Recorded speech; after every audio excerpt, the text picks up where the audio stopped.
కొలొస్సీయులకు రాసిన పత్రిక 2వ అధ్యాయం 6వ వచనం కానుంచి, కావున మీరు, అందరం చెప్తామండి, కావున మీరు ప్రభువైన క్రీస్తు యేసును అంగీకరించిన విధముగా ఆయన యందు వేరుపారిన వారై ఇంటి వలె కట్టబడుచు మీరు నేర్చుకొనిన ప్రకారముగా విశ్వాసమందు స్థిరపరచబడుచు కృతజ్ఞతాస్తుతులు చెల్లించుటయందు విస్తరించుచు ఆయన యందుండి నడుచుకొనుడి. ఆయనను అనుసరింపక మనుషుల పారంపర్యాచారమును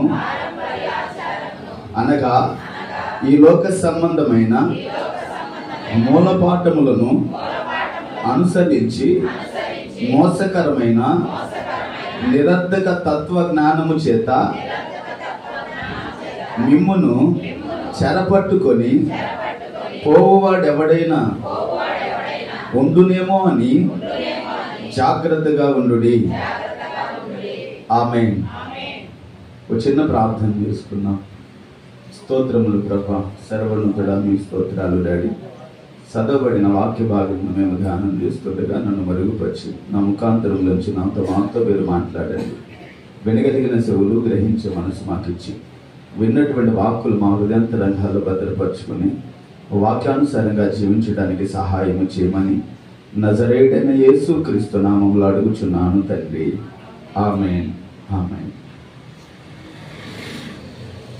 అపోస్తలుడైన పౌలు గారు ఈ కొలస్సీ సంఘానికి తెలియచేస్తున్నటువంటి మాట ఆయన అంటాడు, కావున మీరు ప్రభువైన క్రీస్తు యేసును అంగీకరించిన విధముగా ఆయన యందు వేరుపాలిన వారై ఇంటి వలె కట్టబడు. వేరేమో భూమిలోకి వెళ్తుంది, కట్టబడే విధానమేమో ఇల్లులాగా కట్టబడాలి. ఎవరింటిలాగా అంటే ఇక్కడ ఆయనను అనుసరించాలి. కావున మీరు ప్రభువైన యేసు క్రీస్తును అంగీకరించిన విధంగా ఆయన యందు కట్టాలి, ఆయన యందు వేరుపారాలి, ఆయన యందు ఒక ఇల్లుగా కట్టబడి ఇంటి వల్లే కట్టబడుచు మీరు నేర్చుకొనిన ప్రకారముగా విశ్వాసమందు స్థిరపరచబడుచు కృతజ్ఞతాస్తుతులు చెల్లించుడి యందు విస్తరించుచు ఆయన యందుండి నడుచుకొనుడి. దేవుడి యొక్క ఈ మాటలు మనం గమనిస్తే, మీరు ప్రభువైన యేసు క్రీస్తును అంగీకరించిన విధముగా అని అంటున్నాడు. దేవుణ్ణి ఎప్పుడైతే మనం అంగీకరించామో అప్పుడే యేసులోనికి వేరుపారిన వారై ఒక ఇంటి వలె కట్టబడేవారిగా మనం ఉండాలి. స్థిరమైనటువంటి వారు ఉండాలి. ఒకటి వేరు అంటే చెట్టుని పడిపోకుండా కాపాడిద్ది. తుఫాన్లు, పెనుగాలులు దాని మీద వచ్చినప్పటికీ ఎంతగానో కాపాడటానికి ప్రయత్నం చేసేది. అందుకే కొన్ని చెట్లు వంగిపోయి కూడా మనకు కనపడతాయి. పడిపోయినా సరే దాని వేరు లోపల మట్టిలో ఉంటుంది కాబట్టి పడిపోయింది కూడా దాని కాయలు కాస్తూ ఉన్నట్టుగా మనకు కనపడుతుంది. ఒక్కొక్కసారి చూడండి, నరికేసిన కొమ్మలు కూడా మళ్ళీ మనం భూమిలో పెట్టకపోయినప్పుడు మొలక కొమ్మను చూస్తాం, అది అట్లా పెట్టినా ఒక్కొక్కసారి చిగురేస్తా ఉంటుంది వర్షానికి. ప్రతి ఒక్క విధానంలో అది ఏంటంటే వేరు అనేది నీకు ఫలాన్ని ఇస్తుంది, నువ్వు స్థిరంగా ఉండేటట్టు చేస్తుంది, నీలో ఆ జీవాన్ని కలుగు చేస్తుంది. ఇల్లు అనేది బయటికి కనబడేది, ఇల్లు అనేది బయటికి కనబడుతుంది. ఏదైనా ఒక ఉన్నతమైన గృహాన్ని మనం చూసినప్పుడు, మంచిగా రంగులు చదివినప్పుడు చూసినప్పుడు ప్రతి ఒక్కరము దానికి ఆకర్షింపబడతాం. ప్రతి ఒక్కరు ఆ ఇంట్లో ఎలా కట్టారు, ఆ గదులు ఎలా ఉండే, కిటికీలు ఎలా ఉండే, వంట గది ఎలా ఉంది, అన్ని పరిశీలించి చూసేస్తాం. అక్కడ ఉన్నటువంటి విధానాన్ని చూస్తాం. క్రీస్తులోనికి వస్తున్నాం మనం, క్రీస్తునందు ఉంటున్నాం మనం. వేరుపారిన వారై ఇంటిలాగా కట్టబడాలి. నేను మరలా చెప్తున్నాను, దేవుడి యొక్క విధానంలో, దేవుడి యొక్క మార్గంలో మనందరము ఒక 10 మంది ఉన్నా చాలండి. ఒక 100 మందిమో, 50 మందిమో, 60 మందిమో అవసరం లేదు. ఒక 10 మంది ఉన్నా చాలు. దేవుని మాటకు లోబడేవాళ్ళు, దేవుని పనిలో ఉండేవాళ్ళం, దేవుని కొరకు బ్రతికే వారంగా ఉండగలగాలని. ఎందుకనంటే ఇలాగూ మనం బ్రతకాలంటే, ఇలాగూ మనం నడవాలంటే, ఇలా మనం ఉండాలంటే దేవుని అభిషేకముతో, దేవుని అగ్నితో నింపబడిన వారిగా ఉంటేనే ప్రభు మార్గంలో మనం పాలు పొందగలం. మనందరికీ తెలుసు, అపోస్తుల కార్యములో వాళ్ళు ఆ మేడగదిలో అగ్ని అభిషేకం పొందిన తర్వాత ఆకాశం నుంచి గాలి వంటి ఒక గొప్ప ధ్వని పుట్టింది. అది లోపలికి వచ్చిన తర్వాత అగ్ని నాలుకలుగా విభాగింపబడింది. వారిలో ఒక్కొక్కరికి కనబడింది. అది వాళ్ళ మీద వాలింది. అప్పుడు వాళ్ళు పరిశుద్ధాత్మ వారికి వాక్శక్తిని అనుగ్రహించిన కొలది, అంటే వాళ్ళు బలము కొలది, దేవుడు ఆ శక్తిని ఇచ్చిన కొలది పెద్ద పెద్దగా మాట్లాడుతున్నారు భాషలు. హల్లెలూయా. మనము ఇప్పుడు వేరుపారిన వారిగా ఉండాలంటే, అందరిని ఆకర్షించే ఒక ఇల్లుగా కట్టబడాలంటే, దేవుని ఇల్లుగా కట్టబడాలంటే, దేవుని అభిషేకం, దేవుని అగ్నితో మనం నింపబడాలి. అక్కడ ఉన్న వాళ్ళందరూ అగ్నితో నింపబడ్డారు కాబట్టి అక్కడ మనం గమనిస్తే వాళ్ళ గురించి 2వ అధ్యాయంలో 42వ వచనంలోనైనా వారందరూ ఎడతెగక ప్రార్థన చేశారు. 42:42లో వీరు అపోస్తలుల బోధ యందును సహవాసమందును రొట్టె విరుచుట యందును ప్రార్థించుట యందును ఎడతెగక ఎలా ఉండాలంటే వాళ్ళు అభిషేకముతో, అగ్నితో నింపబడ్డారు. వాళ్ళు ఇప్పుడు నీవు వేరు పారాలంటే, మనం కొత్తగా అటు ఇటు ఇటు అటు వెళ్ళిపోతుంటే, లేదేదన్నా ఒక మొక్కను పెట్టిన తర్వాత 10 రోజులు పీకు చూస్తే ఎంత వరకు వచ్చిందో. ఒక స్థిరమైన విధానంలో ఉండగలగాలంటే దేవుని అభిషేకం, అది కూడా అగ్ని అభిషేకం, ఒక బలమైన గాలి వెంట ఒక ధ్వని వచ్చింది. కానీ ఆ మేడ గదిలోకి వచ్చిన తర్వాత అగ్ని నాలుకలుగా విడిపోయింది. ఒక్కటి కాదండి, అక్కడ ఎంతమంది ఉంటే వాళ్ళందరికీ కనబడింది. ఒకసారి 2వ అధ్యాయంలో ఆ మాటను కూడా చదువమ్మా. మరియు పైనుంచి చదువు. పెంతెకొస్తు పండుగ దినం వచ్చినప్పుడు అందరూ ఒక చోట కూడి ఉండేది. అప్పుడు వేగముగా వీచు బలమైన గాలి వంటి ఒక ధ్వని ఆకాశం నుండి అకస్మాత్తుగా వారు కూర్చుని ఉన్న ఇల్లు అంతా నిండెను. మరియు అగ్ని జ్వాలల వంటి నాలుకలు విభాగింపబడినట్లుగా వారికి కనబడి వారిలో ఒక్కొక్కని మీద వారినంట. హల్లెలూయా. గాలే, బలమైన గాలి వంటి ఒక ధ్వనే వచ్చింది. కానీ లోపలికి వచ్చినాక గాలి ఏమైపోయిందండి? అగ్ని నాలుకలుగా విడిపోయింది. వాళ్ళలో ఒక్కొక్కరికి కనబడింది, ఒక్కొక్కరి మీద వాలింది, వాక్శక్తినిచ్చింది. వారు దానికి కొన్ని దినాలు కనిపెట్టి ప్రార్థన చేశారు. వాళ్ళు ప్రభు మాట విని, యేసు మాట విని కనిపెట్టి ప్రార్థన చేశారు వాళ్ళు. ఇప్పుడు మనము ఆ అగ్నితో నింపబడితే గాని, ఆ అగ్ని అభిషేకం పొందుకుంటే గాని వేరు పారిన వారే ఒక ఇంటిలాగా, దేవుని ఇల్లులాగా కట్టబడగలుగుతాం. మనం వారందరూ ఎడతెగక ప్రార్థన చేసినట్లుగా చేయగలుగుతాం. వారందరూ ఏకముగా కూడి ఉన్నట్లుగా కూడి ఉండగలుగుతాం. దానికోసము ప్రార్థన చేసేవారిగా మనం ఉండాలి. ఆ సిద్ధపాటు కలిగి ఉండాలి. పాత నిబంధనలో మనం చూస్తే అగ్ని ఆకాశం నుంచి వచ్చి ఆ బలులను, ఆ బలిపీఠ మీద ఉన్నటువంటి ఆ బలి పశువును దహించి వేయాలంటే అగ్ని ఆకాశం నుంచి వచ్చింది. అగ్ని ఆకాశం నుంచి రావాలంటే ఈ బలి పశువును 2 ఖండాలుగా కట్ చేయాలి. హల్లెలూయా. బలిపీఠం మీద పెట్టబడిన ఆ పశువు వధింపబడిందిగా ఉండాలి, చంపబడిందిగా ఉండాలి. అప్పుడు దేవుడు అగ్ని రూపంలో వచ్చి ఆ పశువును దహించి వేస్తాడు.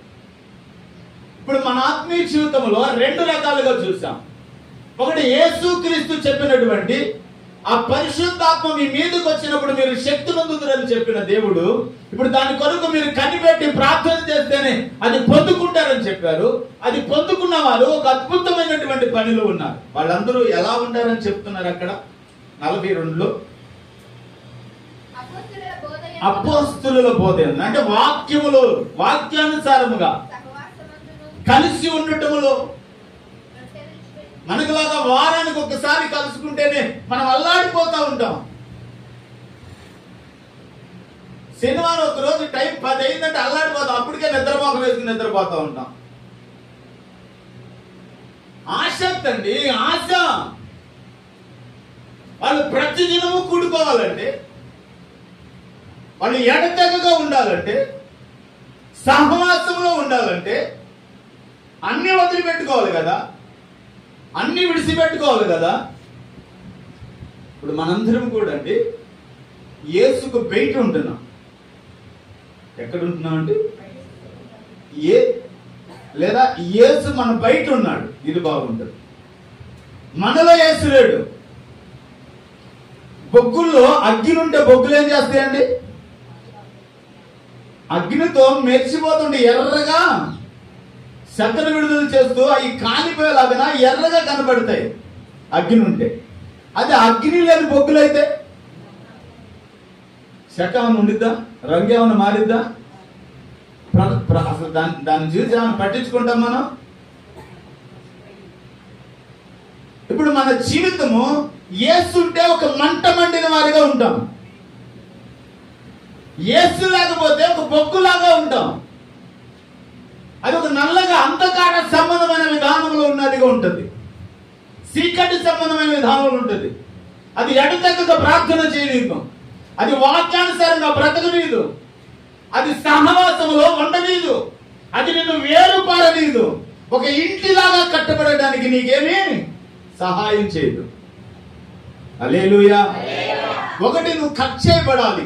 దేవుని అభిషేకం రావాలంటే పాత నిబంధన ప్రకారముగా అబ్రహాం ఇస్తాడండి 3 ఏళ్ల దూడను, 3 ఏళ్ల పెయ్యను, 3 ఏళ్ల పొట్టేలును, ఒక పావురం పిల్లను, ఒక గోవను అనుకుంటారు. ఆది కాండంలో మనం గమనిస్తే 15వ అధ్యాయంలోన చూడము ఒకసారి. ఆది కాండము 15వ అధ్యాయము 9వ వచనాన్ని మనం చూస్తే, ఆయన 3 ఏళ్ల పెయ్యను, 3 ఏళ్ల మేకను, 3 ఏళ్ల పొట్టేళ్లను, ఒక తెల్ల గువ్వను, ఒక పావురపు పిల్లను నా ఎద్దుకు తెమ్మని అతనితో చెప్పారు. అతడు అవన్నీ తీసుకొని వాటిని నడుముకు ఖండించి దేని కన్నమును దాని కన్నమునకు ఎదురుగా నుంచెను. ఇక్కడ 17వ వచనంలో ఉంటది. మరియు ప్రొద్దు క్రింగి కట్టిక చీకటి పడినప్పుడు రాజుచున్న పొయ్యయు అగ్ని జ్వాలయు కనబడి ఆ కట్కముల మధ్యలో నడిచిపోయాను. హల్లెలూయా. అగ్ని జ్వాలగా ఒక ఆ కట్కముల మధ్యలో గుండా నడిచి వెళ్తున్నాడు దేవుడు. ఈ రోజున నువ్వు వేరుపారాలంటే, దేవుని ఇంటిలాగా నువ్వు కట్టబడాలంటే, వారు చెబుతున్నట్లుగా బోధ యందును, సహవాసమందును, రొట్టె విరుచుడందును, ప్రార్థించుడందును ఎడతెగక నువ్వు ఉండాలంటే, ఇక్కడ నాటబడిన వారిగా మనం బ్రతకాలంటే, ఒకటి మధ్యలోనికి ఖండింపబడాలి, లేదా కనిపెట్టి ప్రార్థన చేయాలి. ఇప్పుడు మన బలిపీఠం, ఇప్పుడు నీ బలిపీఠం ఉందా? ఎవరికి వారు బలిపీఠం ఉందా? సమర్పణ చేసుకున్న వాళ్ళం కదా మనం, సమర్పించే వాళ్ళం కదా మనం. ప్రతిదీ దేవుని మందిరంలోనికి తీసుకొచ్చి సమర్పిస్తాం కదా. కానీ దేవుడు అడుగుతుంది నువ్వు ఇచ్చే వాటిని కాదు, నీ దేహమును అడుగుతున్నాడు. హల్లెలూయా. నీ దేహమును దేవునికి సమర్పించగలవా? బలిపీఠం మీద నీ దేహమును పెట్టగలవా? దాన్ని 2 ముక్కలుగా ఖండించడానికి, దేవుని అగ్ని నీ మధ్యలోనికి రావడానికి, దేవుడు రావడానికి నువ్వు అంగీకరించగలవా?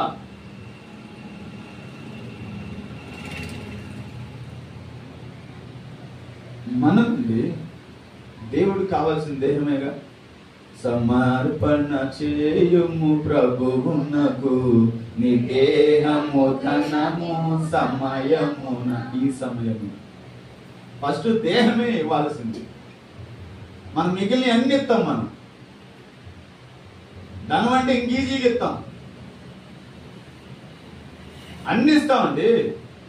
ఇక్కడ నువ్వు కట్టబడాలి కదా, నువ్వు వేరుపారాలి కదా. ప్రార్థనకు వస్తున్నావు అంటే సరిపోదు కదా, దేవుడి దగ్గరికి వస్తున్నానంటే సరిపోదు కదా. దేవుడులో ఆ స్థిరత్వము నీకు కావాలి, ఆ నమ్మకత్వం నీకు కావాలి, ఆ ప్రార్థన కావాలి. దేవుడిలో నువ్వు ఎదుగుతున్న విధానం కనపడాలి. ఆ బలమైన అభిషేకం పొందుకునే వారిగా మనము ఉండాలి. అభిషేకం పొందుకుంటే దేవుణ్ణి హత్తుకుని బ్రతకగలుగుతాం, దేవునితో కలుసుకుని మనం ఉండగలుగుతాం, దేవుడి సహవాసంలో ఉండడానికి ఇష్టపడతాం. ఇప్పుడు మరి కొన్ని గంటలు రోజుకి ప్రార్థన చేయడం అంటే ప్రభు పిలుస్తున్నాడనేగా, ప్రభువుని కలుసుకుంటానికి వెళ్తామేగా, ప్రభుతో సహవాసం చేయడమేగా ప్రార్థన అంటే. ఏంటండి మాట్లాడరు? ఇప్పుడు ప్రార్థన అంటే యేసును కలుసుకుంటానికి వెళ్తున్నామని అనుకుంటామా ఎప్పుడన్నా? కానీ వెళ్ళేది అదే. ప్రార్థన అంటే అదే, యేసుతో మాట్లాడటానికి, యేసుతో సహవాసం చేయడానికి, యేసుతో ఉండడానికి, లేదా తండ్రితో ఉండడానికి, లేదా పరిశుద్ధాత్మతో ఉండడానికి, ఆయనతో మాట్లాడేది అది, ఆయనతో సహవాసం చేసేది అది. ఎప్పుడైనా నీ మనసుకు అనిపించిందా ప్రార్థన చేయబోతాలే ఈరోజు నేను దేవుడితో మాట్లాడలేదా, యేసుతో మాట్లాడేది, యేసుతో కలిసి ఉండలేదే, యేసుతో సహవాసం చేయలేదే? ఎప్పుడన్నా చూడండి, మనం మన పిల్లల దగ్గరికి, మన తల్లిదండ్రుల దగ్గరికి వెళ్ళాను, చూడకుండా ఎంత బాధేసింది మనసులో. ఇంటి దగ్గర దాకా వెళ్ళి మా అమ్మని చూడలేదే, లేదా మా పిల్లల్ని చూడలేదే, ఎంత వేదనేసింది. కనీసం ఎన్నో రోజులు అసలు ప్రార్థన చేయం, ఎన్నో రోజులు పట్టించుకోం. ఇక మళ్ళీ ఆదివారంలో, శనివారమో, లేదా బుధవారం, లేదా ఆడని కుటుంబ ప్రార్థనలో పడితేనో ఆడికొస్తే నీకు ప్రార్థన అంటే ఆ ప్రేమ లేదు, ఆ ఆశ లేదు. ఆశపడిన హృదయాన్ని మాత్రమే దేవుడు తృప్తిపరుస్తాడు. ఆ ఆశ ఉంటేనే కదా యేసుతో కలవాలని, యేసుతో నడవాలని, యేసుతో ఉండాలని. అదే బోధ యందును, సహవాసం అందును, రొట్టె విరుచుడు ఎందును, ప్రార్థించుడు ఎందును ఎడతెగక గడపదామంటే దేవుడు అంటే ఇష్టం వాళ్ళకి. ఇంకా దేని మీద వాళ్ళకి ఇష్టం లేదు, దేన్ని వాళ్ళు ప్రేమించట్లేదు, దేన్ని వాళ్ళు కోరుకోవట్లేదు. ఇప్పటికి 15-16 సంవత్సరాలుగా కొన్ని గంటల సేపు ప్రార్థన చేయడానికి దేవుడిలో ఉంటాను. మధ్యలో కొన్ని రోజులు మాత్రం చేయలేను. ఇప్పటికీ ఆశ ఇంకా చచ్చిపోలేదు మాలో. ఇసుకు రాలేదు ఎప్పుడు, చిరాకు రాలేదు ఎప్పుడు. రోజు చేస్తున్నాక ఇవాళ కొనుక్కుందామని అనిపించదు. ఆశ అండి,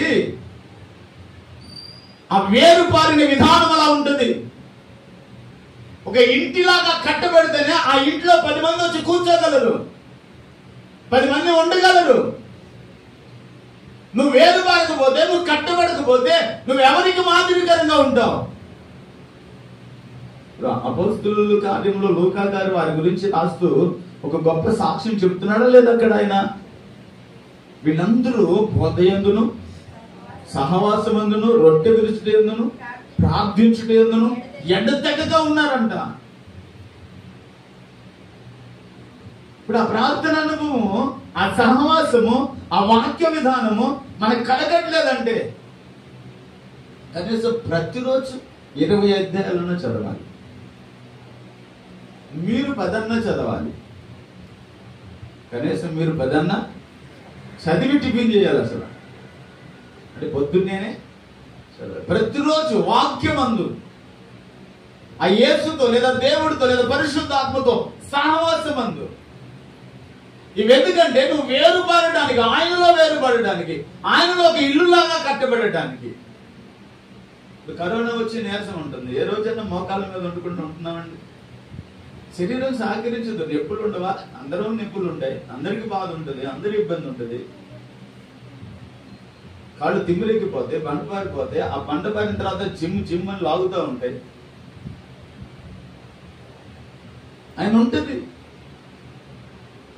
ఎందుకు ఓర్చుకోవాలి? ఎందుకు సహించుకోవాలి? వేరు పారతానికి. హల్లెలూయా. ఒక ఇల్లులాగా కట్టబడటానికి, ఒక సువాసన వెదజల్లటానికి, దేవుని యొక్క సన్నిధిలో, దేవుని మార్గంలో బిడ్డలకు ఎవరికైనా బాధ లేదన్నప్పుడు ఉపవాసం ఉండి ప్రార్థనలు పెట్టమన్నప్పుడు, లేదా ఉపవాసం ఉండి వాళ్ళ సమస్యను బట్టి ప్రార్థన చేయమన్నప్పుడు కంపల్సరిగా సేవకుడు ఉపవాసం ఉండి ప్రార్థన చేయాలా. అంటే శరీరాన్ని నలగొట్టుకోవాలా, శరీరాన్ని చంపుకోవాలా. తన కోసం కాదు, దేవుడు అనుగ్రహించిన సంఘ బిడ్డల కోసం, దేవుని బిడ్డల కోసం అండి. మేము ఇంటికి వచ్చినప్పుడు మీరు ఎప్పుడన్నా కుర్చీలు తుడిచేస్తారో లేదో మాకు తెలియదు, కానీ మీరు కూకుంటానికి ఎప్పుడు కింద పైన అన్ని తుడిసే ఉంటాయి. ప్రతిది కూడా ఆ జాగ్రత్త, ఎందుకంటే దేవుని బిడ్డలు వస్తున్నారు. ఇప్పుడు ఒక 2-3 సంవత్సరాల బట్టి నేను తొడవంది లేదా ప్రతిరోజు కూడా, ప్రతి వారం ఇంచుమించుగా 10 సంవత్సరాలు ఇంచుమించుగా నేను తుడిసాను. ఇప్పుడు బిడ్డలు తుడుస్తున్నాను. తుడిసేవాడిని నేను కూర్చుంటానికి కాదు, నేను కూర్చాను, మీకు తెలుసు కదా. కుర్చీయే వాడం, కానీ దేవుని బిడ్డలు కూకుంటానికి, మీరు కూర్చుంటానికి.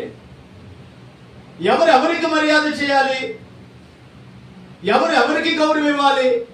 విశ్వాసులు సేవకుడు కదా ఇవ్వాలి. ఇప్పుడు ఎవరికి భయం ఉంటే, ఎవరికి భక్తి ఉంటే, ఎవరికి దేవుని బిడ్డలను ప్రేమించగలిగితే ఆ ప్రేమను నువ్వు చూపగలవు. ఎక్కడో చోట కూర్చుని వెళ్ళలేరా? అలాగని అందరూ అలా చేస్తారా? ఎవరన్నా అడుగుతారా ఇదేం మట్టి అయిందని, కానీ ఏమనేది కానీ? కానీ నా మనసులో దేవుని పరిశుద్ధులు మన దగ్గరికి వస్తున్నారు, దేవుని బిడ్డలు వస్తున్నారు, దేవుడు అనుగ్రహించిన బిడ్డలు వస్తున్నారు. ఆ పరిశుద్ధత, ఆ భయమండి, దేవుని ఎడల భయమంటే అది క్రియలో కనపడాలి కదా, అది చూపించాలి కదా, మాటలు చెప్పుకుంటా వెళ్ళిపోయేది కాదు కదండి. నిన్నే నిన్నే కొలుతూనయ్యా, నీవే నీవే నా రాజువయ్యా, నిన్నే నిన్నే కొలుతూనయ్యా,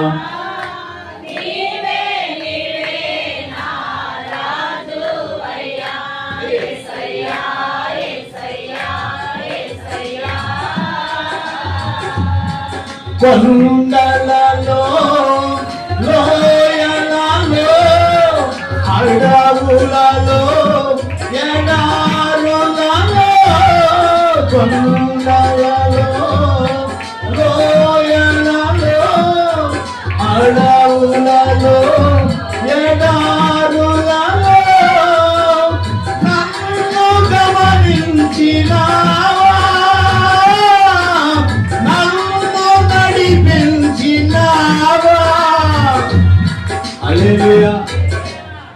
ఎందుకు అలాగూ నేను చేసేదంటే, ఒక కొండలలో లోయలలో కూరుకుపోయిన విధానంలో దేవునికి దూరస్తుడిగా బ్రతుకుతున్న జీవితంలో, ఇది అయ్యగారు రాసుకున్నటువంటి పాట, కానీ నా హృదయాన్ని కదిలించేది. అందుకనే ప్రతి ఒక్కరూ పాట పాడుతున్నప్పుడు దాంట్లో ఉన్న ప్రతి చరణం మనతో మాట్లాడుతండి.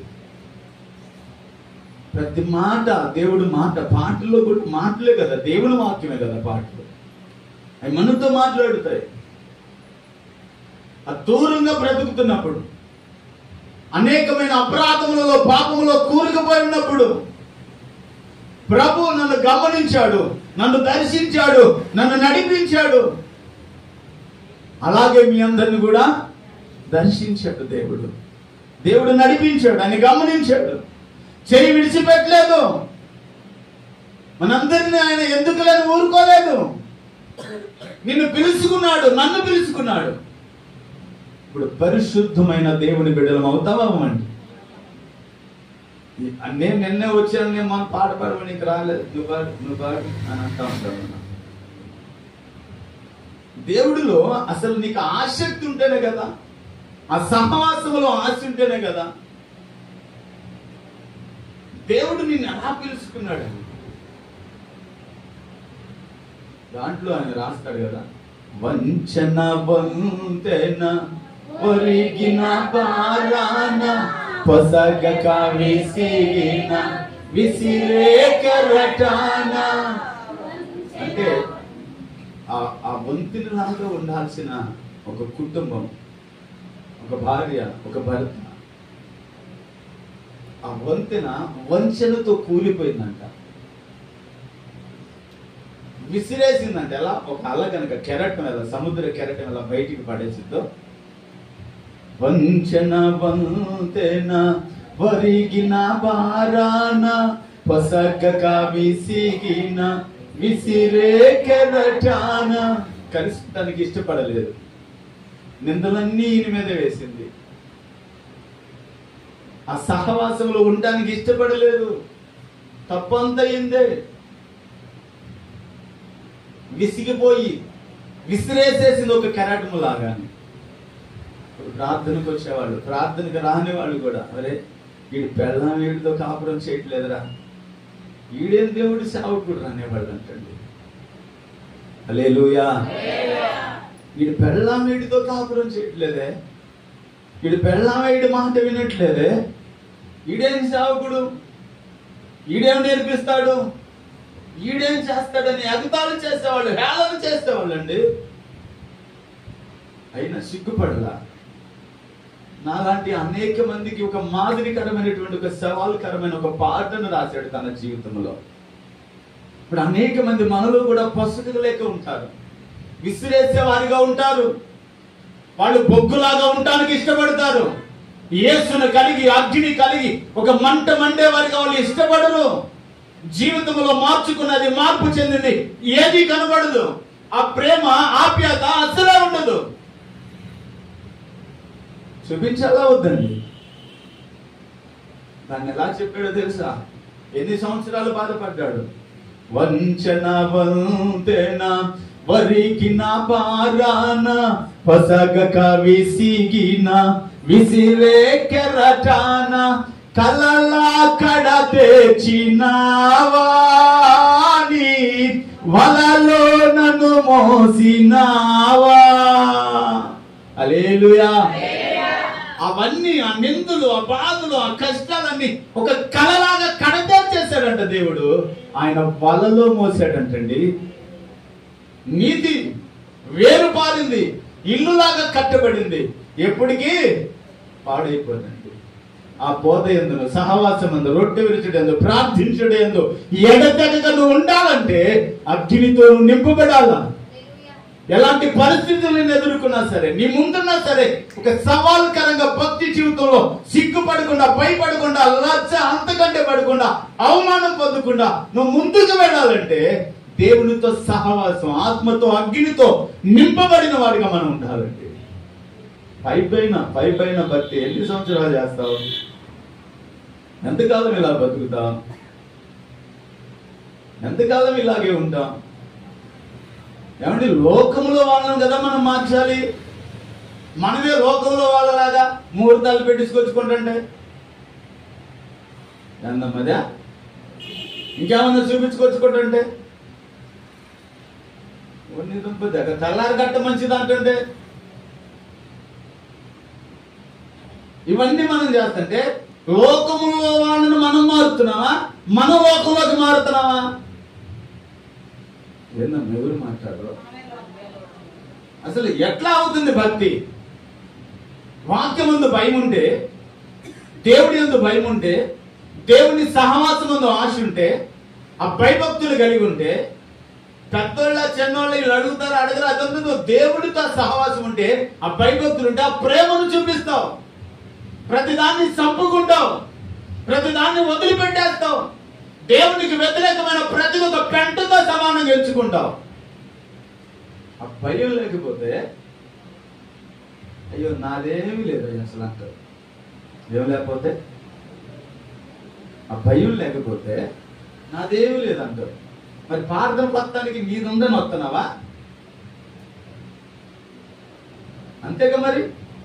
ప్రార్థనకు వచ్చేటప్పుడు నీకు అధికారం ఉందని వస్తే, ఏదైనా ఆశ్రయించేటప్పుడు, ఏదైనా చేసేటప్పుడు, ఏదైనా ప్రవర్తించేటప్పుడు ఆ దేవునితో సహవాసము గాని, వాక్యానుసరమైన విధానము గాని, దేవుని రెట్టె తీసుకుంటున్నా, దేవుని ప్రభు పనుల్లో పాల్గొలుస్తున్నా, ఇవన్నీ కానీ ఎడతెగగా ఉండాల్సిన విధానాన్ని తొంగలో తొక్కేసి నీ బ్రతుకు నువ్వు బ్రతుకుతున్నావని గుర్తుంచుకోవాలి కదండి.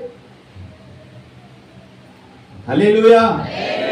మరి అవన్నీ గుర్తు రావాలి కదా. అందరూ ఇట్టాగే బతికితే మరి వేరెవరు పారుతారు? వేరు పారిన వారే ఎవరు ఉంటారు? దేవుని ఇల్లుగా ఎవరు కట్టబడతారు? దేవుని మార్గంలో ఎవరు నడుస్తారు? దేవుని రాజ్యానికి ఎవరు వెళ్తారు? అనేక మంది తాగుబోతులు మార్చాల్సిన మనం ఈరోజు సేవకులు అనేక మంది తాగుతున్నారండి. సిగరెట్లు తాగేవాళ్ళు, మందు తాగేవాళ్ళు, ప్రార్థనకు వచ్చేవాళ్ళు తాగేవాళ్ళు.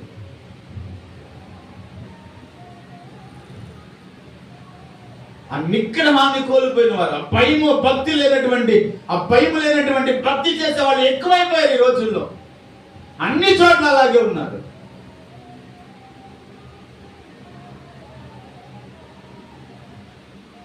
బైబిల్లో ఒక మాటను మనం చదువుదాం ఒకసారి. యెషయా గ్రంథం 30వ అధ్యాయం 11వ వచనం చూస్తే,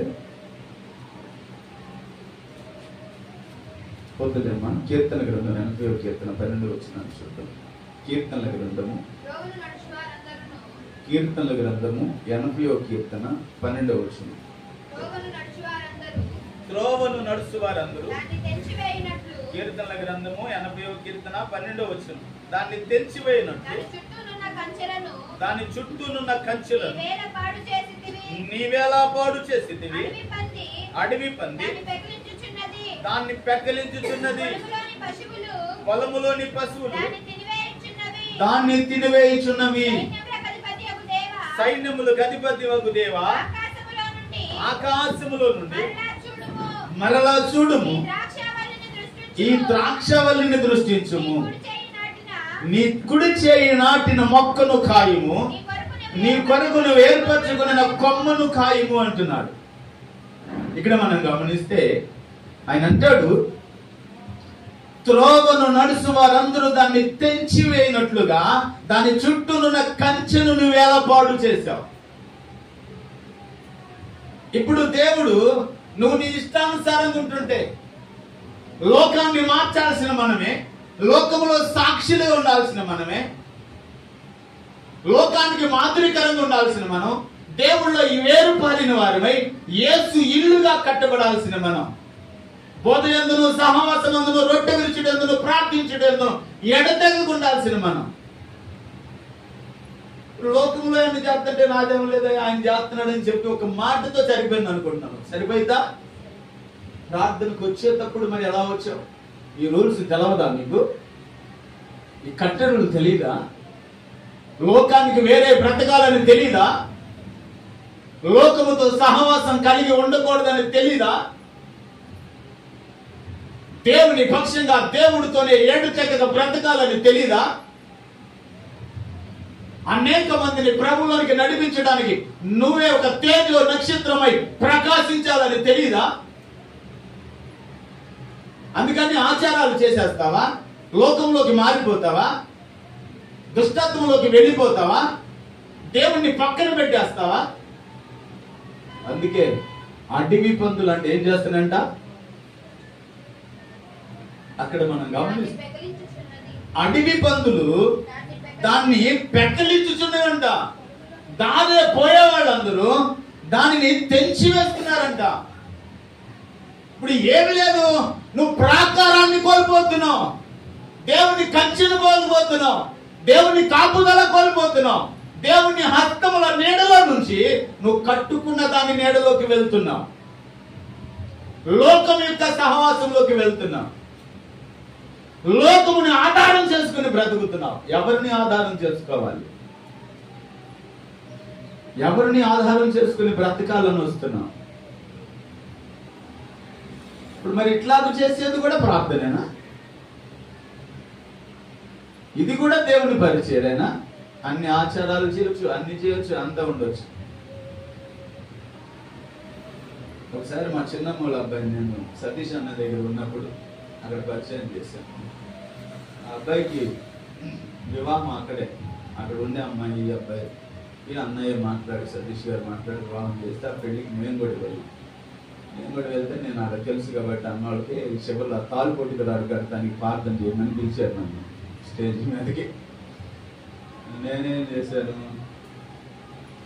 హిందూ దేశ సాంప్రదాయ ప్రకారం ఈ తాళ్ళు కడుతున్నారయ్యా, నువ్వు దీవించని చేశాను. చేసేసి నేను వచ్చేసా, కూర్చున్నా. అన్నయ్య చేద్దంటే లోపల నన్ను వింటూ ఉంటాడు, గమనిస్తూ ఉంటాడు.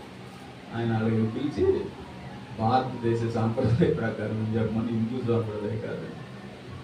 ఇప్పుడు మనకు తెలిసేది మరి హిందువులే కదా అవన్నీ కట్టుకునేది, వాళ్ళే కదా వాటి కోసం ఒక బ్యాండ్ పెట్టుకుని వెళ్ళి ఎక్కడన్నా ఒక చోట పెట్టుకుని మంచి కుటుంబం దగ్గర పెట్టుకుని అవి తెచ్చుకుని వాళ్ళ ఆశీర్వాదకరణ చేసుకుని ఆ యొక్క గుర్తుగా దాన్ని చేసుకున్నాం.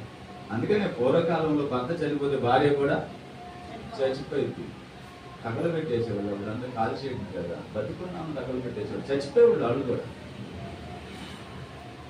అలాగని చెప్పి చంపేస్తున్నారు వీళ్ళు మగవాళ్ళతో పాటు అని చెప్పి ఆడవాళ్ళు మ్యారేజ్ చేసుకోకుండా లేరు. ఇక్కడ పుట్టాం కాబట్టి ఈ ఆచారంలో ఈ నిబంధనలు అలా వెళ్ళిపోయారు వాళ్ళు. నేను అక్కడ చెబితే అన్నయ్య మళ్ళీ పిలిపించి స్టేజ్ మీదకి హిందూ సాంప్రదాయం కాదు, భారతదేశ సాంప్రదాయం. ఇప్పుడు పేరు మార్చినంత మాత్రాన భారతదేశంలో ఎవరు ఎక్కువగా ఉండేది? ప్రతి ఒక్కరు అండి, ప్రతి ఒక్క విషయంలో కూడా. నేను వెళ్ళి మళ్ళీ అట్టే చెప్పాను, అలాగని ప్రేర్ చేశాను. మనం కూడా అండి ఇప్పుడు ఆత్మీయ జీవితంలో నడుస్తున్న మనందరము ప్రతి దానికి వెళ్తాం, మన దేహమునివ్వము ఆ బలిపీఠంలో కట్టబడటానికి. నీ దేహాన్ని కనుక ఆ బలిపీఠమే పెడితే దేవుని అగ్ని నీ మధ్యలో సంచారం చేస్తూ ఉంటుంది. దేవుని అగ్ని నీ దగ్గరికి వస్తుంది. దాన్ని ఖండించగలవా అంటే దేవుడి దగ్గర మోకరించగలవా, ఉపవాసం ఉండగలవా, ప్రార్థనలో ఉండగలవా, దేవుడి సహవాసంలో ఉండగలవా, దేవుడు పనిలో ఉండగలవా, ఎడతెగక ఉండగలవా, ప్రతిరోజు చేయగలవా? వాళ్ళు ఇంటింటా అని ఉందా లేదండి? ప్రతిరోజు అని ఉందా లేదండి? మన ప్రార్థనకి దేవుడు చెప్పే ప్రార్థనలకి చాలా దూరం ఉంటుంది. ఈ అంత్యకాలంలో, ఈ కడవరి దినాల్లో, ఈ చివరి రోజుల్లో మన పితరులకు జరిగిన వాటిని మనసునకు తెచ్చుకొని మనం ఆ తుచ్చమైన వాటి వైపు పరుగులు తీయకుండా దేవుడిలో భయము భక్తి కలిగి బ్రతకడం కోసమే మనకి దృష్టాంతములుగా, ఈ అంత్యకాలంలో ఉన్న మనకి దృష్టాంతములుగా అవన్నీ బైబిల్లో రాసి పెట్టాడండి. అవన్నీ బైబిల్లో రాసి పెట్టాడు. మనం బుద్ధి తెచ్చుకుని ఒక మార్పు కలిగి బ్రతకాలని. అసలు బలిపీఠం ఉందా మనకి? ఒక ఆలోచన, అసలు బలిపీఠం ఉందా? నీకుందా బలిపీఠం? నువ్వు బలిపీఠాన్ని కట్టుకున్నావా? బలిపీఠం మీద, నీ బలిపీఠం మీద నీ దేహమును దేవునికి అర్పించాలంటే ముందు బలిపీఠం ఉండాలి కదా. ఆ బలిపీఠాన్ని కట్టావా అసలు? ఒకసారి ఏలియా చేసినటువంటి ఆ ప్రార్థన మనం చూస్తే మొదటి రాజుల గ్రంథము 18వ అధ్యాయము 30వ వచనం కానుంచి, అప్పుడు ఏలియా నా దగ్గరకు రండని జనులందరితో చెప్పగా జనులందరూ అతని దగ్గరకు వచ్చి అతడు క్రింద పడద్రోయబడి ఉన్న యెహోవా బలిపీఠమును బాగు చేశాడంట. ముందు అదేమైంది? పడిపోయి ఉంది. ఈ రోజున నీ బలిపీఠం పడిపోయిందా? నీ భక్తి జీవితం పాడైపోయిందా? అది కట్టబడి లేదా? అది లోకములో కలిసిపోయిందా? పాపములో కలిసిపోయిందా? బొగ్గులాగా ఎప్పుడు నల్లగానే ఉంటుందా? అంధత్వములోనే ఉంటుందా? ఇది దేవుని బలిపీఠం. యెహోవా మనల్ని పిలుచుకున్నాడు, యెహోవా ఏర్పాటు చేసుకున్నారు, యెహోవా బిడ్డలము, పరిశుద్ధులము. అదే కదండి మనం అనుకుంది, నిజమదే కదా. ఇప్పుడు యెహోవా బలిపీఠము కట్టబడి ఉందా? పడిపోయిందా? అసలు బలిపీఠం ఉందా? చెల్లా చెదరైపోయిందా? ఎలాంటి ఒక ఆత్మీయ జీవితంలో మనం ఉన్నాం. ఇప్పుడు అక్కడ ఆయనకి వెళ్ళంగానే ఆ కొండ మీద సవాలు చేసి వాళ్ళందరినీ ఎవడు దేవుడో తెలుసుకుంటూ రామని చెప్పి ఇంచుమించుగా 850 మందిని అషారాదేవి ప్రవక్తలు కానీ బైబిల్ ప్రవక్తలు కానీ ఆ రాజుతో చెప్పి కొండ మీదకి రామంటే వాళ్ళందరూ కొండ మీదకి వస్తే అక్కడ ఆ బలిపీఠం లేదంట. అతడు క్రింద పడద్రోయబడి ఉన్న యెహోవా బలిపీఠమును బాగు చేశాడంట. నువ్వు ఎప్పుడన్నా నీ ఆత్మీయ జీవితంలో నీ బలిపీఠం, అసలు బలిపీఠం ఉందండి మనకి, అసలు దాని గురించి తెలుసండి, ప్రతి ఒక్కరు కట్టుకోవాలి కదా. సమర్పణ అనేది అదే. ఆ కంచి లేకుండా చేస్తున్నాం. త్రోవన పోయే ప్రతి వాడు కూడా తుంచేసేలాగున, ప్రతి వాడు మాట్లాడేలాగున, వాళ్ళకి అవకాశం వచ్చేలాగున, పంతులు పెళ్ళగిచ్చేసేలాగున మన ఆత్మీయ జీవితాన్ని నాశనం చేసుకుంటూ దేవుని సేవకుని కూడా పడద్రోసే వారికి ఉంటున్నాం. జీవితాన్ని బాగు చేసుకుంటావా? బలిపీఠాన్ని కట్టుకున్నట్లుగా బాగు చేసినట్లుగా నీ ఆత్మీయ జీవితాన్ని బాగు చేస్తావా? కడతావా? సరి చేస్తా. అసలు ఒళ్ళు వంగిద్దా మనకి? దేవుడి పని అంటే, దేవుడి కోసం పని అంటే అసలు ఒళ్ళు వంగిద్దండి? మీ సంగతి నాకు తెలియదు కానీ నిజమే చెబుతున్నాను నేను. నాకు మాత్రం వంగేది కాదన్నా. పొద్దున్నే లేవగానే అనుకునేవాడిని అసలు మధ్యాహ్నం ఎరగదీసేయాలి, బాగా ప్రార్థన చేసేయాలనుకునేవాడిని. పత్తులండి మధ్యాహ్నం చేసేయాలనుకునేవాడిని. 12ంటికి బరీగా తినేవాడిని. సాయంత్రం ప్రశాంతంగా ఉండదు, అందరూ నిద్రపోతారు. సాయంత్రం చేసుకుందాం అనిపించేది, మళ్ళీ సాయంత్రం తినేవాడిని. మళ్ళీ పొద్దున్నే అసలు బాగా సైలెంట్గా ఉండదు, అసలు భలే ఉండదు, పొద్దున్నే చేయాలనుకునేవాడిని. అట్లా కొన్ని రోజులు గడిచిపోయింది నా జీవితంలో కూడా. ప్రతి ఒక్కరికి గడిచిపోతాయి అవి. చేయలేదు. ఈ బలిపీఠము మీద నీ దేహమును ఖండించడానికి మన శరీరం ఎట్టి పరిస్థితుల్లో ఒప్పుకోదు. ఇప్పుడు అందుకే జ్వరం వచ్చినా సరే, రోగం వచ్చినా సరే, తిమ్మిరెక్కినా సరే, ఈ కరోనా వచ్చిన కాడ శరీరం సాకిరించిపోయినా సరే, మోకాళ్ళ మీదే జ్వరం వచ్చినా సరే, ఏమొచ్చినా సరే, మీరు జ్వరం వస్తే రాకపోయినా పర్లా, నేను మాత్రం రావాల్సిందే. మీరు జ్వరం వచ్చింది, ఏంటమ్మా రాలేదంటే, జ్వరం వచ్చింది రాలేదంటే మీకు వచ్చి మళ్ళీ ప్రేయర్ చేయాల్సిందే. నా జ్వరంలో ఉండగానే వచ్చి చేయాల్సిందే. అది నీతి. దేవుని కోసం, దేవుడి యొక్క పని కోసం దేవుడు నీ కుటుంబం చుట్టూ, నీ చుట్టూ కూడా ఒక కంచెను వేసి కాపాడటానికి, త్రోవప్పుడు వెళ్ళేవాడు పత్తోడు ఏదో ఒకటి అనుకుండా, ఏదో ఒకటి చేయకుండా, ఆ పందులు వచ్చి, అడవి పందులు వచ్చి నిన్ను పెళ్ళగించకుండా, ఆ దేవుని రక్షణ కాపుదల నీకు కావాలంటే దేవుని అగ్ని ప్రాకారం నీకు ఉండాలి కదా, ఆ అగ్ని కంచి నీకు ఉండాలి కదా. అది ఉండాలంటే ముందు నీ బలిపీఠాన్ని, నీ ఆత్మీయ స్థితిని నువ్వు బాగు చేసుకోవాలి కదా. ఎవరు బాగు చేసుకుంటున్న వాళ్ళు? అసలు దాని గురించి ఆలోచించే వాళ్ళు ఎవరు?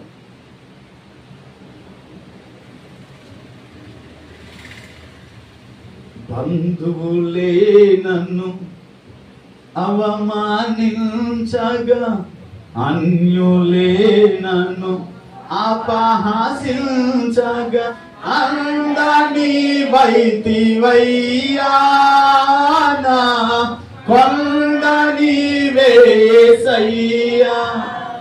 బంధువులండి, ఈయన తరపు బంధువులు కానీ అటు తరపు బంధువులు కానీ అవమానిస్తున్నారు. అన్యులైతే ఏళన చేస్తున్నారు. ఇప్పుడు అనేక మంది కూడా మన గురించి మాట్లాడుకోవచ్చేమో, అనేక మంది ఏదైనా వచ్చేమో. అన్ని చర్చిల్లో ఎట్టబడి తక్క చేసుకోవట్లేదా? నీదేనా చర్చి అని?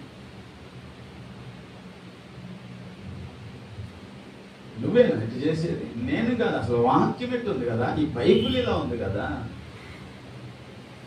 ఎవరో ఏదో చేస్తున్నారని ఆ మనుషులు ఆలోచనలు తలంపులు పెట్టిపోయే కంటే వాక్యానుసారంగా బతికిన 4 రోజులు బ్రతికి చచ్చిపోవటం బెటర్ కదా. అందుకే ఎంతో మంది రావాల్సిన 10 మంది ఉండదు చాలండి. ఇప్పుడు కాకిపల్లిలో ఒకసారి 4 ఉంటారు, అయినా సరే హ్యాపీగా వాక్యాన్ని చెప్పుకోతాం. మనుషులు లేకపోతే వాక్యం చెప్పలేము అనేది లేదు.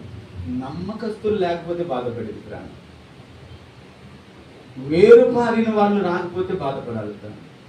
కట్టబడిన వాళ్ళు రాకపోతే బాధపడాలి ప్రాణం. ఈరోజు తమ్ముడు సతీష్ రాలేదు, కానీ ఎంతో వేదనగా ఉంది. అక్కడ చేసే ప్రతి పనిలో కూడా గుర్తొస్తానే ఉన్నాడు. ఈ పనిలో, ఈ పరిచర్యలో, ఈ మార్గంలో మనం వెళ్తున్నప్పుడండి అనేక మంది హేళన చేస్తారు, అవమానిస్తారు, నిన్ను వేరు పారనివ్వరు. ఈ వేరు పారకపోతే ఇల్లులాగా ఏం కట్టబడతావు నువ్వు?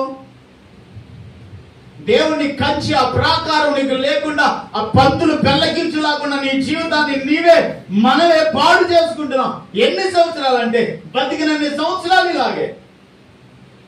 చనిపోయినప్పుడు 3వ రోజు ప్రార్థనకు వచ్చి, అక్క అసలు భలే మంచిది, బాప్తిజం తీసుకుంటే దేవుడి దగ్గరికి వెళ్ళిందని చెబుతాను. వెళ్తామా? అన్ని లోకానుసారంగా చేస్తుంటే, అన్ని ఇష్టం వచ్చినట్టుగా చేస్తుంటే వాక్యానుసారమైన జీవితం ఉందా? లేదా దేవుని అభిషేకం పొందుకోవడానికి ఉందా? అసలు ఆత్మీయ జీవితాన్ని బాగు చేసుకున్నావా? అక్కడ ఆయన గురించి రాస్తూ అంటాడు, అప్పుడు ఏలియా నా దగ్గరికి రండని జనులందరితో చెప్పగా జనులందరూ అతని దగ్గరికి వచ్చి అతడు కింద పడుద్రోయబడి ఉన్న యెహోవా బలిపీఠమును బాగు చేసి యెహోవా వాక్కు ప్రత్యక్షమై నీ నామము ఇశ్రాయేలుగునని వాగ్దానం నొందిన యాకోబు సంతతి గోత్రముల లెక్క చొప్పున 12 రాళ్లను తీసుకొని ఆ రాళ్ల చేత యెహోవా నామమునకు బలిపీఠమును కట్టించి దాని చుట్టూ 2 మానికల గింజలు పడినంత లోతుగా కందకంతో ఇచ్చాడు. ఇప్పుడు ఆ రాళ్ల చేత ఇశ్రాయేలు గోత్రముల లెక్కను బట్టి 12 రాళ్లు తీసుకొని ఏం చేశాడంట? ఒక బలిపీఠమును కట్టాడు. ఫస్ట్ ఏం చేశాడు? పడిపోయి ఉన్న బలిపీఠమును బాగు చేశాడు. అక్కడేముంది? అతడు క్రింద పడద్రోయబడి ఉన్న యెహోవా బలిపీఠమును బాగు చేశాడు. తర్వాత ఈ 12 రాళ్లు తీసుకుని ఏం చేశాడు? కట్టాడు. ఇప్పుడు నీ ఆత్మీయ జీవితాన్ని నువ్వు బాగు చేసుకోవాలా? నువ్వే కట్టాలా? ఎంతమంది అండి బాప్తిసాలు తీసుకుని కూడా ఇట్లా ఉంటున్న వాళ్ళమే. అసలు బాగు చేసుకోవడం లేదు, ఇంకేం కట్టబడతాం? బాగు చేసుకోవడం లేదు, కట్టడం లేదు. ఇప్పుడు ఆయనకి ఏలియా కట్టి బాగు చేసి కట్టకుండా ఉంటే అసలు ఆ అగ్ని వచ్చేదేనా? అంతమంది మనసులు, హృదయాలు మార్చబడాయా? అంతమందిని చంపేసేవాడేనా? ఇప్పుడు మనమేమో ఎన్నో సంవత్సరాలుగా ప్రార్థనకు వస్తాం, ఒక్క ఆత్మను దేవుళ్ళలోకి నడిపించాం. ఎందుకంటే బలిపీఠం లేదుగా, అసలు బాగు చేసుకోవట్లేదుగా భక్తి జీవితాన్ని, కట్టుకోవట్లేదుగా భక్తి జీవితాన్ని. అవి కట్టుకోగలిగితే కదా, అది బాగు చేసుకోగలిగితే కదా, నీ చుట్టూ ఒక కంచి ఉండగలిగితే కదా, ఏ పంది నీ దగ్గరికి రాకుండా, ఏ దారిన పోయేవాడు నిన్ను అంటుకోకుండా, ఆ కాపుదల, ఆ రక్షణ ఉండగలిగేది అప్పుడు కదండి. అవేవి పట్టించుకోకుండా, అవేవి ఆలోచించకుండా, ఏదో పార్ట్న అంటే కొంచెం బియ్యము, కొంచెం చంద వేసి వెళ్తే సరిపోయింది అన్నట్టుగానే, లేదా దశంభాగాలు ఇచ్చి వెళ్తే సరిపోయింది అన్నట్టుగానే అయిపోయింది ఇప్పుడు. ఎందుకంటే అడిగే వాళ్ళం అలా అడుగుతున్నాం, మేము అట్ట బతకాలి, మేమేం తినాలి అని అడుగుతున్నాం. మీరు కూడా ఇవి కావాలి పడే పోతే పోయి ఏం ఖర్చు పెట్టలేదు అనుకుంటాం. అది దేవుడు నీతిని నిన్ను ఒక వేరుపారులాగా, దేవుడిలో వేరుపారులాగా నిన్ను చేయలేదు. అది నువ్వు కట్టలేవు. ఒక ప్రాకారాన్ని నీ బిడ్డల చుట్టూ, నీ కుటుంబం చుట్టూ నువ్వు సంపాదించుకోలేవు. ఆడి నీ పంతులు పెళ్ళగిస్తూ ఉంటాయి, మన కుటుంబాలలో పెళ్ళగిస్తూ ఉంటాయి. అయినప్పటికీ దేవుడు ఈ శోధన, ఈ శ్రమ నాకు ఎందుకు వచ్చిందో, ఎందుకు పెట్టాడని వెనక్కి తిరిగే ఆలోచనే ఉండదండి. నేను ఒక విషయాన్ని ఆలోచించుకున్నాను, ఆ ఒక్కటే చెప్పే వాక్యాన్ని ముగిస్తాను. ఇశ్రాయేలీలు మందసాన్ని ఫిలిష్తీయుల మీద యుద్ధానికి తీసుకువెళ్ళారు, యుద్ధంలోకి తీసుకెళ్లారు. ఫిలిష్తీయులు ఏమనుకున్నారంటే వీళ్ళ బలం ఈ మందసమే, వాళ్ళ దేవుడే, అందుకని ఈ మందసాన్ని మనం తీసుకెళ్ళిపోతే వాళ్ళ బలం పోయిద్ది అనుకున్నారు. వాళ్ళు పోయిద్ది అనుకుని ఈ మందసాన్ని తీసుకుని వెళ్ళి వాళ్ళ దాగున్న దేవత గుడిలో, దాగున్న దేవతైనా సమూయేలు గ్రంథంలో చూడము ఒక మాట.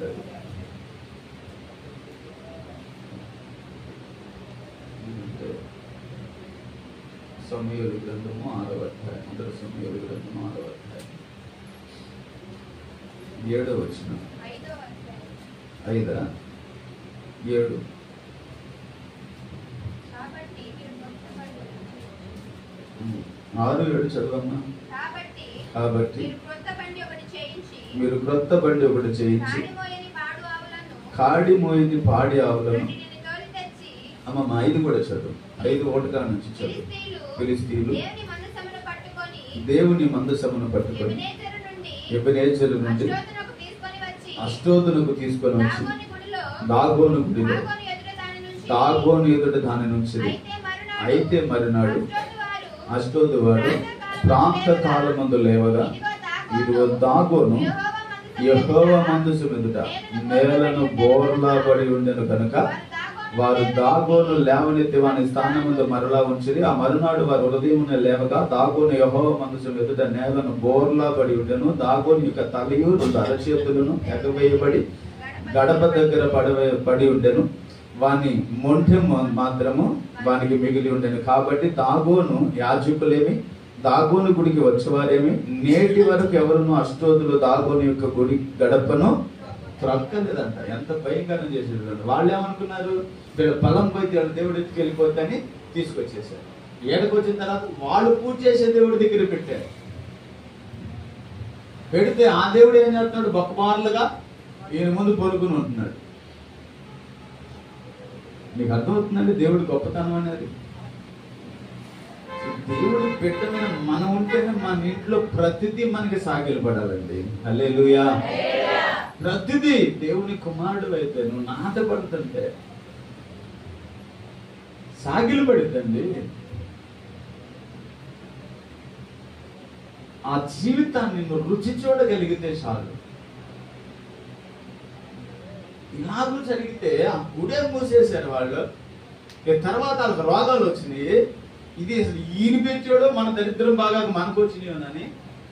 పాడి ఆవులను తీసుకుని, అవి మనకు తెలుసు కదా, అక్కడ చదివిన మాటలో 6లో పాడి ఆవులను తీసుకుని వాటి పిల్లలనేమో లోపల పెట్టేసి మీకు కొత్త బండి చేపించి ఒక 5 ఫిలిష్తీయుల సర్దారులకు సంబంధించిన ఆ గోత్రాలను బట్టి ఒక 5 పందికొక్కులు బంగారు చేపించి పెట్టిలో పెట్టి ఈ మందసాన్ని పెట్టి, ఇప్పుడు పశువులు ఏమైనా వాటి దూడల కోసం ఎంత కష్టపడతాయో ఎంతకైనా తెగిస్తాయి అనేది మనకు తెలుసు.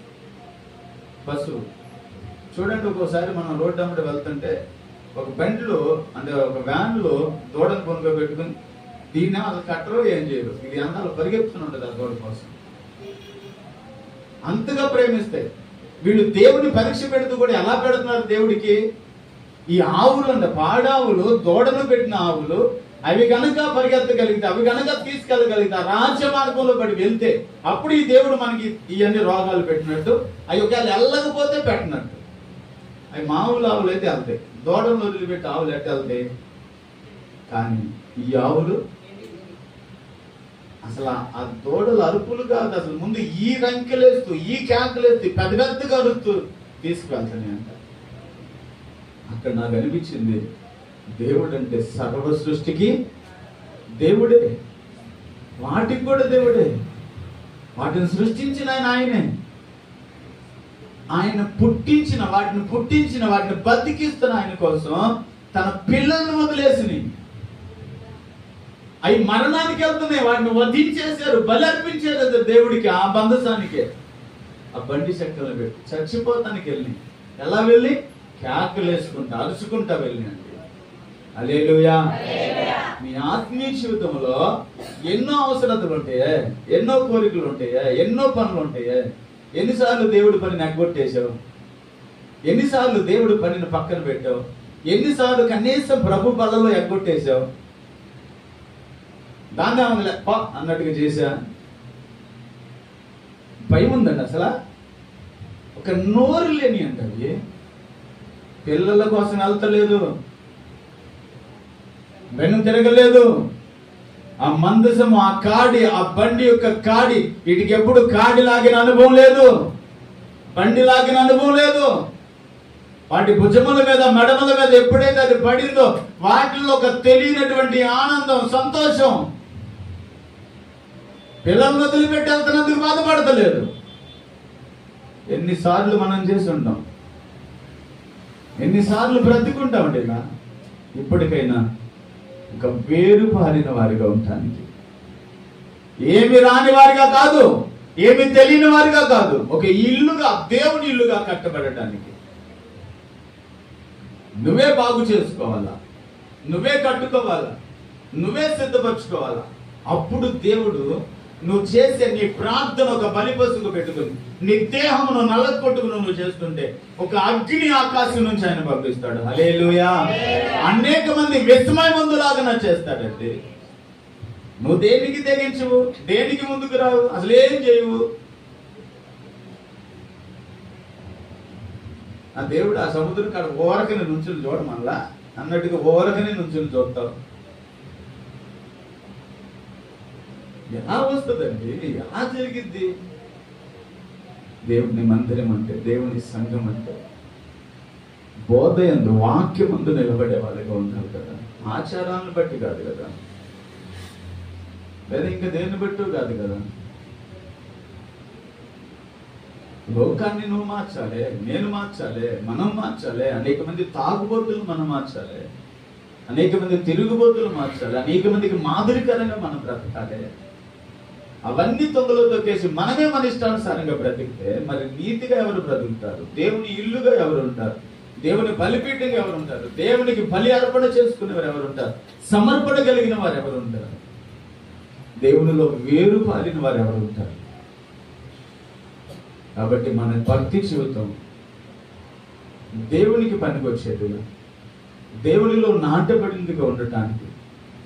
ఎవడు పడితే వాడు త్రోవముటి వెళ్తూ దేవుని ఆత్మీయతలు ఉంటాయి, కానీ వాళ్ళు మాట్లాడతారు, హేళన చేస్తారు, మనల్ని ఎగతాళి చేస్తారు. దేవునిలో ఉన్నప్పుడు కొన్ని పందులు ఉంటాయి, అడవి పందులు ఉంటాయి, అవి పెళ్ళగించాలని చూస్తాయి, కానీ వాటి వల్ల కాదు.